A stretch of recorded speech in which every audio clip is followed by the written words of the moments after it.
What's going on, family? Black Phoenix checking in. About a freeway right now, about to grab something to eat.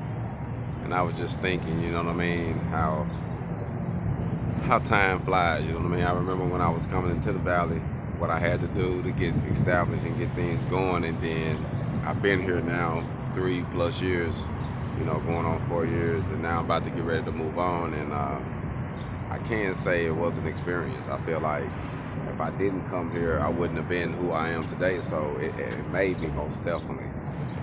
I would consider my time in Phoenix in the desert like Moses in the wilderness. You know what I mean? I think this was the time I found myself and my purpose. So I know exactly what I need to do with my life. You know what I mean? So sometimes you got to go through those quarantine times in your life for a year or 2 or 3 or whatever it takes for you to really figure it out.